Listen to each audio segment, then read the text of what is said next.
Saludo en la línea telefónica al licenciado Luis Miguel Barbosa Huerta, coordinador de la fracción del PRD en la Cámara de Senadores. Senador, gracias por estar con nosotros. Buenos días. Hola, Juan Manuel. Buenos días. El gusto es mío. Gracias, senador. Bueno, pues muchísimos temas para tratar con usted. Pues si nos puede dar su punto de vista en relación a este presupuesto, este paquete presupuestal que se presentó la semana pasada en la Cámara de Diputados por parte del secretario de Hacienda. ¿Cuál es su punto de vista en relación a este presupuesto 2017? Bueno, sin duda que el paquete económico integrado por los criterios de política económica, la iniciativa de ley de ingresos, un conjunto de iniciativas que tienen que presentarse sobre leyes especiales en materia de impuestos y el proyecto de presupuesto de egresos de la Federación constituyen todo un reto para un gobierno pues que hoy tiene una situación económica complicada, la baja en los ingresos de la nación por la depreciación del valor de nuestra mezcla petrolera, el barril del petróleo mexicano, la inmersión de nuestra situación económica en la situación económica mundial, el asunto político de la elección en Estados Unidos, el bajo crecimiento de la economía china que provoca todo un conjunto de cosas alrededor del mundo y todo un esquema en el cual de verdad hace que la situación económica de un país se torne muy complicada. Entonces, esta propuesta que se refleja desde luego de manera más evidente en el presupuesto, en la propuesta de presupuesto, pues hace que tomemos decisiones muy claras. Primero, así como está el proyecto, yo creo que no pasa. Por lo menos el PRD ha dicho que no votaría a favor ninguna de las propuestas que constituyen el paquete económico si no se rediseña el tema de cómo recaudar más y cómo gastar mejor, porque podemos nosotros reconocer que el recorte es necesario, sí, pero recorte en donde sí y en donde no. No podemos admitir que los recortes vayan en salud, que vayan en educación, que vayan en ciencia y tecnología. Tenemos que establecer mejores criterios para el rediseño de cómo distribuir la riqueza nacional, el ingreso nacional. Así es que lo considero, así como está presentada, una provocación. Y vas a decir que ¿por qué? Y te diré que tiene que ver con que, pues te lo digo con claridad, sí, muchos votos parlamentarios van a tener la visión del cálculo político electoral. No debe ser así, pero vas a ver el desempeño que haga el Partido Acción Nacional, donde va a quererse presentar como la fuerza política defensora de los contribuyentes, pagar menos impuestos y tener más. Hay cosas que no son de economía, que son de aritmética. Y en este caso, nosotros decimos que es una provocación, pues porque le quita a rubros, ponen 0 rubros que ya están establecidos, no como antecedentes presupuestales, sino como asuntos de acuerdos, asuntos que tienen que ver con leyes. Y entonces se tiene que iniciar, se tiene que provocar desde las cámaras, porque el caso particular de impuestos y de ley de ingresos es bicameral. Sí. Se aprueba, se discute y aprueba en su caso en diputados y después se envía a senadores. Y entonces ahí es donde tiene que quedar acordado todas las reglas, no solamente relacionadas con los ingresos, sino también el rediseño del gasto en el presupuesto. Y es que te diré que el PRD en este momento tiene la posición de ir en contra, pero no nos separamos del análisis responsable, del comportamiento responsable frente a la nación para que podamos asumir las decisiones más correctas. Pero nunca haremos un voto a favor a partir de contraprestaciones o de concesiones o de negociaciones, menos de negocios. Sí. Queremos que se elimine y se transparente el presupuesto, se elimine las partidas que no están claras, que se transparente el ejercicio del gasto, que se acaben esa práctica viciosa que se instaló desde hace algunos años de asignar recursos etiquetados y que se pongan a disposición de los grupos parlamentarios, de los propios legisladores, hablo en Cámara de Diputados, y que eso constituya una fuente de corrupción y una fuente de opacidad. Así es que comparecerá primero ante la Cámara de Diputados el secretario de Hacienda. Afortunadamente es un secretario con un perfil técnico muy alto, responsable. Creo que puede hacer el trabajo porque conoce al Congreso mexicano y porque conoce cómo podría hacer una mejor propuesta de este paquete económico. Senador, este recorte que se anunció por 237,000 millones de pesos, pues va a afectar a diversas áreas, a diversos rubros, y bueno, ha dejado pues inconformes a muchos actores políticos, entre ellos, bueno, el jefe de gobierno de la Ciudad de México, Miguel Ángel Mancera, dice, es que con este presupuesto nos están estrangulando las finanzas públicas de la capital. Sí, mira, el jefe de gobierno ha situado perfectamente los rubros, es el tema del fondo de capitalidad. El fondo de capitalidad siempre ha existido, no se le había dado un nombre, pero siempre había la federación considerado apoyar a la capital y a sus finanzas públicas de la capital por su condición de capital del país. Y entonces un rubro que se estima hoy en 4,000 millones de pesos llega en ceros. ¿Qué se pretende con esto? Pues eso que te digo, de que al tener una posición en un año complicado, pensar que con eso se va a negociar nuestro voto a favor. También para el Distrito Federal, como para cualquier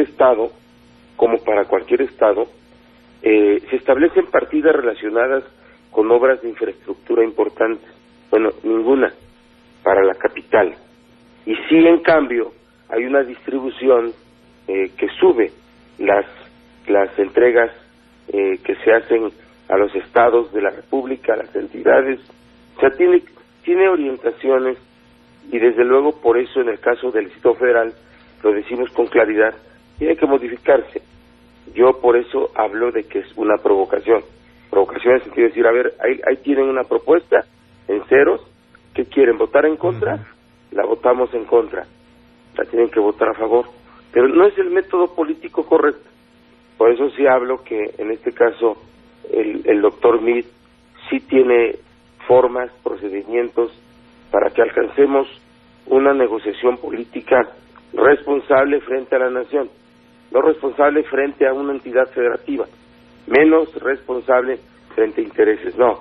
Lo responsable es cuidar el interés de la nación y cuidarlo desde lo que tiene que ser un ejercicio del gasto que permita, que asegure el crecimiento. Por ejemplo, no hay ninguna partida relacionada, o más bien es una partida muy baja relacionada con la inversión pública. Si no hay inversión pública, no habrá crecimiento. Entonces necesitamos hablar de todo eso. Los grupos parlamentarios ya tienen situados su visión específica de cada rubro, y creo que tenemos que ser un resultado exitoso en esta discusión y aprobación del paquete económico. Muy bien, senador, tengo que hacer una pausa porque estamos en automático, si no nos corta la guillotina. Después, pues quisiera abordar también con usted el tema de esta iniciativa que presentó pues hace unos días en torno a los matrimonios igualitarios. ¿Nos da 3 minutos? Con mucho gusto. Gracias, volvemos. Estamos platicando con el licenciado Luis Miguel Barbosa. Estamos platicando en la línea telefónica con el licenciado Luis Miguel Barbosa, coordinador de la fracción del PRD en la Cámara de Senadores, a quien le agradezco su paciencia. Senador, antes de irnos a la pausa, pues le comentaba que hace unos días usted presenta una iniciativa en favor de los matrimonios igualitarios. Sin embargo, senador, pues ya hay una iniciativa, ¿no?, que envió justamente el Ejecutivo Federal y que, bueno, pues está hasta este momento en la congeladora. ¿Cuál sería la diferencia entre la que presentó el jefe del Ejecutivo con esta que usted está pues también presentando? Ninguna diferencia. Son idénticas. Sí. No llevan comillas la mía, pero he dicho perfectamente que es idéntica a la que presentó el presidente. ¿Y por qué? Tiene razones políticas, razones por lo cual decidimos hacerlo así. A ver, mira, el tema de matrimonios igualitarios es un tema resuelto en el sistema jurídico. Así es. Sí, es un tema que se desprende del contenido del artículo 1 constitucional y del 4 constitucional. Y a partir de eso, los criterios que tomó la Corte en tesis jurisprudenciales que hacen que se declare constitucional un matrimonio entre personas del mismo sexo y se declara el precedente de la inconstitucionalidad de las leyes que se opongan a ello. Entonces es un asunto resuelto. El presidente Peña en mayo, al arranque del mes de mayo del presente año, presentó una iniciativa al respecto, una iniciativa de adición al primer párrafo del artículo 4 constitucional, ¿sí? y una iniciativa de reformas a diversos artículos del Código Civil Federal. Fue lo que presentó el presidente Peña y causó, diría yo que opiniones muy encontradas, pero de verdad nos hizo ver a un presidente con posiciones progresistas, liberales, y que sobre todo reconoce la realidad que está instalada en nuestro país, una realidad de una sociedad plural, diversa, moderna, que tiene prejuicios, sí, pero que tiene formas de convivencia perfectamente claras para que todos los diferentes podamos convivir en este México moderno. Y entonces vino el resultado del 5 de junio del 2016, cuando al PRI le va mal. Inmediatamente comienzan a correr las interpretaciones de ellos y de algunos otros de que al PRI le había ido mal, entre otras razones por lo inoportuno de las iniciativas que presentó Peña sobre matrimonios igualitarios y sobre cannabis, sobre regulación y legalización, ampliación pues de una nueva regulación de la cannabis. Entonces le llaman ellos mismos en su forma cifrada de hablar iniciativas inoportunas, así le llaman los PRI. Y en este momento se retiran de esa opinión progresista que se veía en Peña Nieto y se sitúan a la defensa diciendo que no eran temas importantes, que para ellos había otros asuntos importantes. Lo hacen los líderes parlamentarios, lo hace el presidente nacional de ese partido, comenzando a hablar con rodeos. Después el presidente Peña, presionado por la opinión, también dice, se espera que el Congreso no lo abandone, pero instruye, porque en el PRI no hay más voluntad ni más orden que la que da el presidente de la República. Instruye a que ya no se vea desde el interés del gobierno ni del partido en el poder.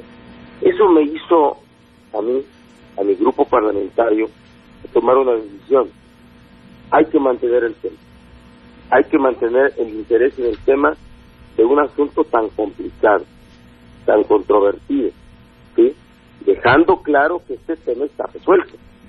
No que la iniciativa de Peña o la mía o la de cualquier otro lo fuera a resolver. No, pero presentamos esta iniciativa porque la que presentó Peña se envió a Cámara de Diputados. Sí. Pues para tener en el Senado una posición sobre este asunto, es como presentamos nosotros una iniciativa idéntica solo sobre la reforma constitucional al primer párrafo. ¿En qué consiste eso? Bueno, en hacer una adición que todo mayor de 18 años tiene derecho a contraer matrimonio y que no podrá ser discriminado, entre otras razones, por preferencia sexual. Y es la definición que hace la Corte sin esa adición que se pretende hoy. Entonces, el tema hoy lo vemos en las calles, lo vemos debatiéndose en las calles, no de manera informada, porque sí he escuchado una opinión, allá que sale uno de los arranques de la fórmula de una de las conductoras periodistas de programa, que lo primero que tiene que hacer antes que va a una marcha es informarse. Y entonces luego hemos visto marchas que están estimadas, impulsadas, inducidas por mentiras, por falsedades, por explicaciones facciosas. Y entonces queremos que esto no sea así. Queremos que el tema de estos matrimonios igualitarios sea un tema que se discuta por el conjunto de la sociedad, aun cuando está resuelto, repito y lo voy a seguir repitiendo, que se discuta por el conjunto de la sociedad y no solo por dos partes, las iglesias y el poder civil, porque estamos en un estado laico. Es un asunto que creo es de los que nunca se van a acabar, pero sí tenemos que entender los mexicanos que si nuestro sistema jurídico lo resuelve, tenemos que asumir esa realidad y tenemos que encontrar un acomodo en nuestra forma de convivencia como una sociedad plural, diversa, y que no corresponde actuar de una manera diferente o correspondería a un comportamiento fuera de época. Es lo que hemos hecho. Senador, pues definitivamente es pues importante que se tome en cuenta esta iniciativa y que pues se le dé curso para aprobarse y que pues rija en el país pues una sana convivencia entre todos los actores de la sociedad sin discriminación. Otro de los temas, senador, que también quisiéramos abordar con ustedes, el relacionado al asunto de la corrupción, pues problema que aqueja pues no solamente al ámbito político, sino permea en toda la sociedad este problema de la corrupción. Usted lanza ayer pues un reto, o le dice al presidente nacional del PRI, Enrique Ochoa, bueno, si verdaderamente le quiere entrar al tema de la corrupción, pues hay que llamar a cuentas al ahora ya ex gobernador de Zacatecas, Miguel Alonso Reyes, sobre quien pesan o han habido señalamientos en los últimos días de actos de corrupción durante su administración. Sí, mira, el tema de la corrupción y el combate a ella es un asunto necesario, es una exigencia de la sociedad, no es un snob, no va a ser un tema que de hoy se hable y en una época por un tiempo se hable y que después deje de hablar, no. O sea, establecimos en las cámaras lo que llamamos Sistema Nacional Anticorrupción, que es un conjunto de leyes nuevas y reformas a leyes existentes, 7 en total, que tienen que implementarse, que tienen que instrumentarse, que tienen que instalarse órganos, plataformas, para hacer este tema de la corrupción que es un tema vigente. Falta mucho por legislar en esta materia. Nosotros presentamos en esta misma semana una iniciativa para eliminar el fuero constitucional de los servidores públicos, que es una de las propuestas que estimamos como la agenda pendiente de combate a la corrupción. Pues porque el fuero es, si bien se dio en los antecedentes históricos para proteger, para cuidar el órgano del cual forman parte servidores públicos, entre ellos legisladores, porque el fuero no solo lo tienen legisladores, lo tienen ministros de la Corte, secretarios de Estado, procurador Procuradora General de la República, un conjunto de servidores, consejero jurídico de la Federación, un conjunto de servidores públicos. Entonces, para el caso de legisladores se trataba en otro tiempo de cuidar al órgano, porque las dictaduras políticas lo que hacían eran disolver a los órganos encarcelando a los legisladores integrales. El último antecedente, y no nuevo, pues es el de 1913-14 con Victoriano Huerta. Se disolvió a las cámaras y instaló una dictadura. Y por eso se formó esa garantía constitucional del fuero con dos características. El asunto de la inmunidad procesal para no ser detenido ni procesado, sino cuando se retire el fuero, y el otro es la inviolabilidad de las opiniones dadas por un servidor público en el ejercicio de sus funciones, que esto es perfectamente sano. Pero, ¿en qué se convirtió el fuero? Pues se convirtió primero en un tiempo en un refugio. Todos aquellos que quisieran no ser tocados o tenían pendientes buscaban fuero o les daban fuero. Pero eso ya se acabó. Hoy es un lastre. Hoy de verdad ni sirve para ese fin, porque que me digan quién puede, de un servidor público al que se le acredite haber cometido un delito, mantener. Bueno, sí, casos últimos. Javier Duarte, por ejemplo. Sí. O si resulta este caso de Miguel Alonso Reyes, o otros casos de exgobernadores de los que se está hablando tanto de irregularidades cometidas. Fíjate nada más. Entonces, la propuesta que hacemos nosotros es una propuesta no para regular la forma de retirar el fuero, porque es a donde habían llegado las propuestas en esta naturaleza. No, nosotros planteamos la eliminación del fuero, reformas a diversos artículos de la Constitución, entre ellos el 111 y relacionados, para que el servidor público no tenga más garantía que la inviolabilidad de las opiniones que da en el ejercicio de sus funciones, pero que pueda ser procesado en el ejercicio de su cargo cuando haya cometido un delito. Entonces, es lo que estamos presentando, y mira, pues todas las fuerzas políticas debiéramos actuar con mucho más activismo frente a estos asuntos, y el día de ayer surgió pues en las noticias la información de pruebas sobre irregularidades cometidas por Miguel Alonso Reyes. Le toca al PRI, por lo dicho, tomar la batuta para que se investigue. Pero mira, a ver, entre las declaraciones se pueden quedar las intenciones, o más bien en la política así ocurre. Entonces yo le dije al presidente nacional del PRI, presenta denuncia, se lo he dicho desde hace varias semanas, presenta denuncia de tus gobernadores, denuncia penal, y no se haga como que se está en contra de ello, pero se está solapando. El fuero se volvió en una verdadera carga, un motivo de desprestigio. Pero ahí te va otro tipo de fuero, no el que tienen los servidores públicos, sino el que tienen los hombres influyentes de México, sí, que pueden no ser servidores públicos, ¿sí? y que están tienen a su alcance un conjunto de instrumentos para poder hacer negocios, para cometer irregularidades y para tener la garantía de no ser tocados. Y ahí están muchos ricos de la historia, como muchos líderes políticos, que sin tener cargo público hacen lo que quieren, ¿verdad? Dicen lo que quieren y que saben que no los tocarán por esa inmunidad que de hecho provocan las actividades de desafuero.